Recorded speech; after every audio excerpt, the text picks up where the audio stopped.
हां रेडी? इथं बैठक आहे. दाबलंच का? मला सांग. दाबले झालं, सुरू झाले. झालं? Hello, I am Rakesh Yadav. Welcome to this course on Introduction to Corporate Governance. First, this is a very basic and introductory course on corporate governance. First, I will explain basically what is corporate governance.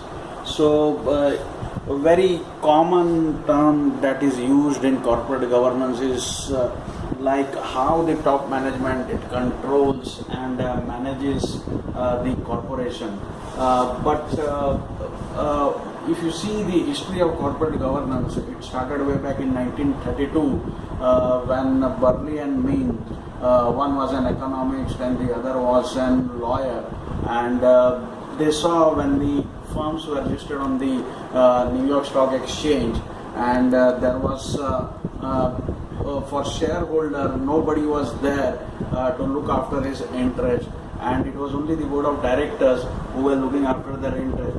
So but eventually in 1992 this problem came into an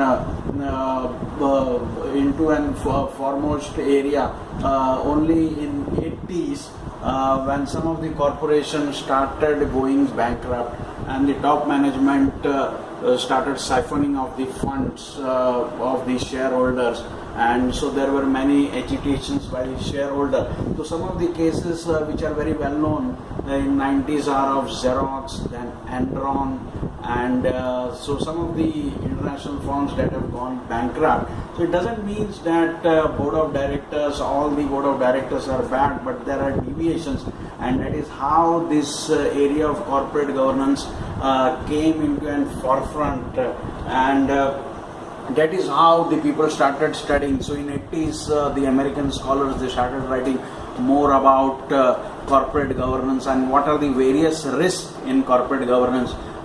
The seminal writing is of Jensen in 1976. He wrote an agency theory. So just briefly I will talk about the agency theory. What are the basic tenets or the basic assumptions of the agency theory? So the agency theory assumes that there is a conflict of interest between the shareholder and the top executive. So what are the basically the conflict arising? So basically what happens is like the shareholder who invests in a firm gives the money to the corporation, and shareholder cannot manage day-to-day businesses of the corporation. So what happens is like all the decisions of the firms are taken by the board of directors or the top management in the interest of the shareholder, and so it becomes very difficult. So naturally there arises a conflict of interest between the shareholder and the corporate manager and the shareholder. So you can see that to ensure that the manager uses the asset of the firm efficiently and gives a very strong return to all the shareholder, basically the shareholder of the firm who is expecting a good return in the form of earning per share, in the form of return of equity.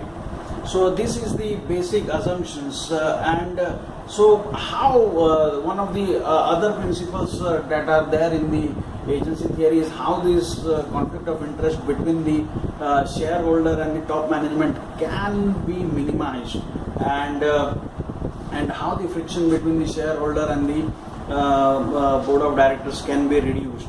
So agency theory talks about the agency cost. That can be gone into and detail into the another lecture. What I can say, there are multiple types of corporation.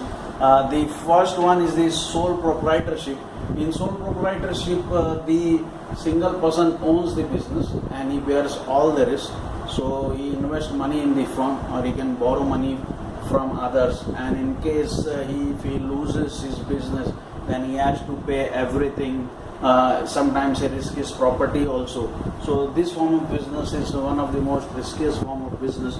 And the second is the partnership form, where a group of people or two individuals come together and they form an enterprise. So in that case, what happens is like the ownership rights are defined very clearly between the partners, and so there is a governance risk. All the governance risk is borne by the partners. And there are third type of firm that we are talking about is the joint stock company. So who takes money from the market